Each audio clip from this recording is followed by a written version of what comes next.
د وخت راکولو وه دغه راته ووایه چې وزیر اعلی صاحب چې کوم پخواني وزیر اعلی اعظم خان د هغه په مړینه باندې تاسو دلته یې ګډون وکړ څه وایه په دې موقع باندې خپلو خیالاتو اظهار وکړئ او مخکې جی بالکل وزیر الله صاحب یو ډېر قابل احترام شخصیت و د دې خاورې او ډېر لوی خدمت یې کړی و خپل سروس کې ټول عمر یو ډېر ښه ریکارډ یې پرېښی و په خپل پروفیشن کې بیروکراسي کې او موږ غمجن یو د هغه په مرګ باندې خو کلي کې وم چې د واقعې نه خبر شوم او نو موږ نن تعزیت ته راغلي یو یقینا یو ډېر لوی نقصان دی د خاورې دپاره او یو ډېر فعاله ژوند یې تېر کړو د ژوند اخري لمحې پورې یو ډېر اکټیو ژوند تېر کړو زما په خیال ډېرو کمو خلکو ته داسې ژوند په نصیب کېږي نو موږ خراج تحسین پیش کوو دغه ټول خدمات ته چې کوم د دې خاورې دپاره راغلي داود صاحب دغه تېر ورځ د خیبر پښتونخوا لپاره بل وزیر اعلی چې کوم دی هغه وټاکلی شو په هغې باندې د ځینو سیاسي ګوندونو تحفظات هم دي ستاسو په خیال باندې دغه پروسس چې کوم وشو سیاسي ګوندونه په اعتماد کې وایي چې موږ ونه غوښتلی شو په دغه باندې ستاسو څه ریپورټ ګوره ټیکنیکلی خو په دې کې یو لیکونه داسې مخې ته راغله چې داسې پرسیډنټ د دې نه مخکې چېرته مخې ته نه دی راغلی چې کیرټیکر پرایم منسټر یا چیف منسټر هغه څوک په حق ورسي پهله ځل داسې وشو نو بیا بله څه لار وهم نه سوای د دې نه چې هماغه زوړ چې کوم پروسیجر دی هغه فولو شي هغه فولو شو باقي د کیرټیکر اوورآل د دې ټول پروسس متعلق زما خپل بطور یو سیاسي ورکر څه تحفظات داسې دي چې باید د 2013 ترمیم په وخت سیاسي ګوندونو دا فیصله وکړه چې یاره د نګران دپاره څه داسې انتخاب پکار دی چې د دوو اپوزیشن لیډرو د پرایم منسټر په سلا باندې یو داسې کس راولي چې هغه دا پروسس نیوټرلی وچلوي خو دلته موږ ولیدل چې د وخت سره جمهوریت هم کمزوری شو نو جمهوري حکومتونه هم کنټرول یو بیا کیرټیکر کې خو بیخي داسې خیر خیریت وي چې کارونه روان دي او بره هېچا ته پته نه لګي چې دا لاندې سیسټم څوک چلوي دلته خو کیسه داسې وه چې په دې تېر جمهوریت کې موږ داسې ولیدل چې زمونږ د قومي اسمبلۍ نه به آرډر پاس شو لاندې به چاته دا پته نه لګېده چې د آرډر د چا په حکم پاس شوی دی او کامپیټنټ اتارټي به چې کوم و هغه به یا سپیکر و یا به بل د سټینډینګ کمیټې چیرمین و بهرحال بیروکراسي به هغې آرډر پاس کړی و نو بیا چې د هغې څه تحقیقات پکې دل او دا معلومات پکې دل چې دا آرډر د چا په خوله پاس شوی و نو هغې به بیا کار به شوی اوس بیا چې کیرټیکر راغی هغې کنټرول کول خو بیا د هغې نه زیات اسان و د اسټبلشمنټ دا کردار چې کوم و هغه بیا پکې ډېر ښکاره مخې ته راغی سیسټم به ټول هغې چلولو د لاندې وړنه وړوکي ورته غټ نه غټ ټرانسفر پوسټینګ پر او څونه اډمنسټریټیو ډیسیژنز چې کوم و هغه به هغې اخیستل اوس هم دا کار روان دی نو زه خو خپل به طور یو سیاسي ورکر دا ګڼم چې باید په راتلونکي او خپل الیکشن مینیفیسټو کې هم دا خبره کوو چې د کیرټیکر د سیټ اپ بیخي ختمول پکار دي الیکشن کمیشن نور هم سټرنتن کول پکار دي چې هغه نور هم مضبوط شي په د نورو ډېرو ملکونو کې دا کیسه وي هغه کوم ملک هغه ګورنمنټ یې هغه روان وي خو هغه پاور چې کوم وي هغه ټول لاړ شي دغه ته الیکشن کمیشن ته نو دا خو د ایکس واي زیډ کار سړی د دې نه پس راشي د پرایم منسټر یا د چیف منسټر په دغه کې بنیادي چې کوم په ډرایوینګ سیټ باندې هغه زموږ اسټبلشمنټ دي داود صاحب دغه کوم لیونګ پلینګ فیلډ خبرې چې کوي کوم کمپاس ګوندونه دي هغې هم کوي دا شان نور هم او ویل کېږي چې دا سیاسي ګوندونه را مخې ته شو چې هغه لکه کینګ پارټیز دي ستاسو په دې باندې څه دریځ دی چې آیا تاسو دغه تحفظات لرئ که نه تاسو ګوره دا خبره ټیک ده دې کې بیخي هېڅ قسمه څه شک نشته چې لیول پلینګ فیلډ خو نشته زه بله ورځ چمن ته تلمه پرلت ته په کوټه کې زه پولیس حصار کړم واپس یې راولېږم د دې نه یو هفته مخکې زه باجوړ ته روان وم هلته زمونږ کنونشن و هغه ډسټرکټ انتظامیه هلته زموږ ملګرو کوم چې بیخي یو نوی تنظیم جوړولو او هغه هغې منې کړل هغې باندې پابندي ولګوله او هغې اکټیویټي ته پرې نه ښودل نو لیونګ پلینګ فیلډ خو نشته خو لیونګ پلینګ فیلډ و کله د پاکستان خو سیاسي تاریخ داسې پاتې شوی دی چې دلته خو د الیکشن نه مخکې هم انجینیرنګ کېږي د الیکشن په ورځ باندې هم انجینیرنګ کېږي د الیکشن د ورځ نه پس هم پولیټیکل انجینیرنګ کېږي او د دې پولیټیکل انجینیرنګ په نتیجه کې دا نن دا ملک کم ځای ته راورسېدلو دا تاسو په مخ کې دی چې مطلب معاشي طور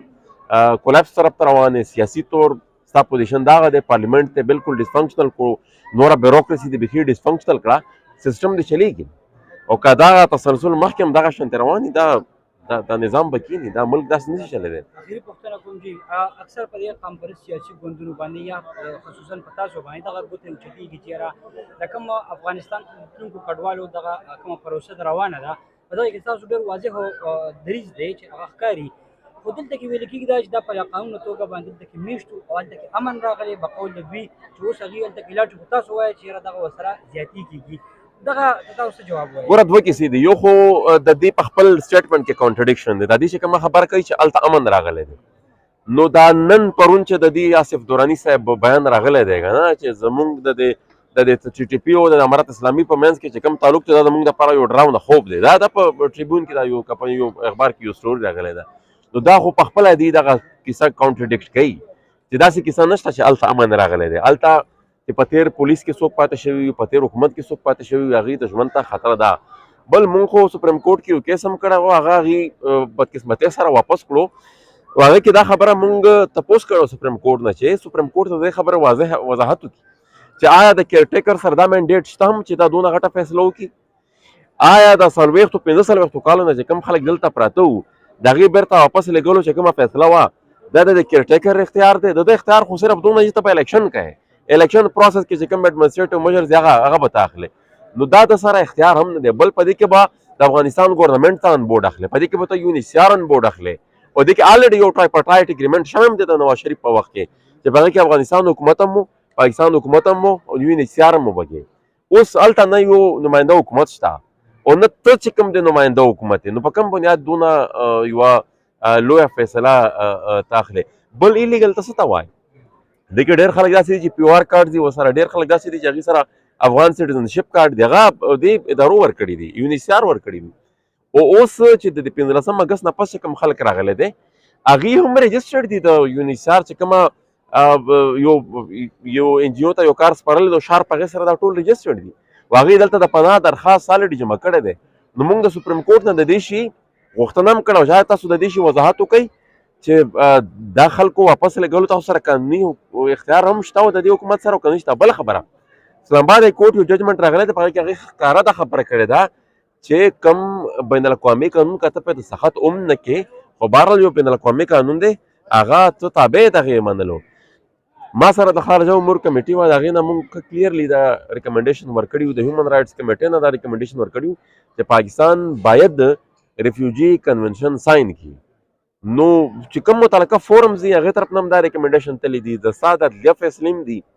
خو دا چې هر څه روان دي دا غیر قانوني روان دي. داود صاحب اوس چې کومه خبره ده د پښتون روایت راځي لکه درېیمه نه ده پوره، خو د هغې به دغه چې کوم وزیر اعلی دغه شو، دې ته په کوم نظر ګورئ؟ او دلته چې داسې څومره پیښې شوي دي لنډو وختونو کې، نو هغې کې زیاتره چې کوم دی نو افغان ملوث په نظر راځي، نو دغې ته په کوم نظر باندې ګورئ؟ او دا کوم بیانات چې او کوم بیانونه چې ګوره دې کې دوه کیسې ده. کومه کم افغانان چې دي ټرین کړي دي د افغانستان د جنگ دپاره، او کم خلک چې دي افغانستان ته جنگ دپاره ولېږل. 95,000 والا خبره ده، زه درته خبره کوم، دا چې 20 کاله کم دلته پراته وو، دا د امارت اسلامي سره چې کوم تړلی نیټورکس وو، دا یو ځای بل ځای د میرانشاه نه واله تر د کوټې پورې، تر د چمنه پورې، دا ځای په ځای چې دا کم ټریننګ سنټر وو، او دلته نه هغې سپلای کېدل، هلته په افغانستان یې ور وتپل، او بیا د هغه خلکو په نوم باندې دلته ټي ټي پي او نور چې کومې ډلې دي هغې بیعت کړی دی. اوس کم د دې مشرتابه ده، کم د دې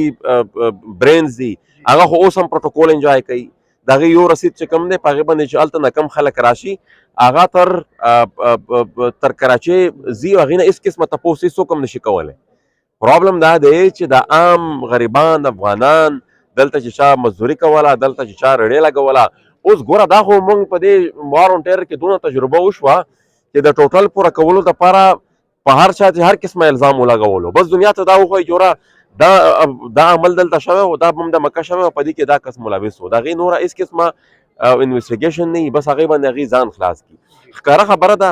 چې کومه د امارات اسلامي لیډرشپ دی هغه اوس هم د هغې فیملیز په اسلام آباد کې دي، په پېښور کې دي، په کوټه کې د هغې ښه ټیک ټاک دغه پروټوکول انجوای کوي. د دې په لاس باندې ټي ټي پي بیعت کړی دی، نو بیا شل کاله موږ ورته وایو چې دا یو شی دی دی به وایي نه ګوډ ځان نه دی بیټ ځان نه دی اوس هم د دې حکومت په خپل هغې چارواکي وایي چې نه دا خو یو شی دی دې چې کله مذاکرات کول موږ به ورته دا وایي چې یاره دا مذاکرات چې تاسو کم کوئ او تاسو ګرنټر چې کم دی هغه امارت اسلامي اخیستي د هغې په خپله په دې کار کې ملوث دي نو هغې خلکو نه ته ګرنټي څنګه اخلې موږ ورته وایو چې دا شی به دلته نور هم سیوا کېږي نو چې داسې سیوا کېږي نو باید دا کار تاسو ونه کوئ هغې بیا مذاکرات هم وکړل اوس دا دونه تباهي چې وشوه دا دونه دلته چې بدامني راغله اوس دې وایي چې نه خبره غلطه وه نو چې کومه خبره غلطه وه نو دغه چې چا پالیسي وه باید دغه یو کریمینل نیګلیجنس دی څه وړه غلطي خو نه ده باید د دې خلکو احتساب وشي داود صاحب لکه سوشل میډیا دور دی نن سبا خو ډوزي نو بس هغه غټ سیاستدان هم دی او بد دی اوس دا جنرال موبین چې دا کوم بیانونه ورکوي که نه نو دې وخت کې د دوو دغه ترمنځ یو ډېره فاصله را پیدا کېږي ګوره داسې کار دی غیر سنجیده خلکو ته چې تاسو سپیس ور نه کوئ نو هغه به په خپله ایرلیونټ شي زما دا جوړه جواب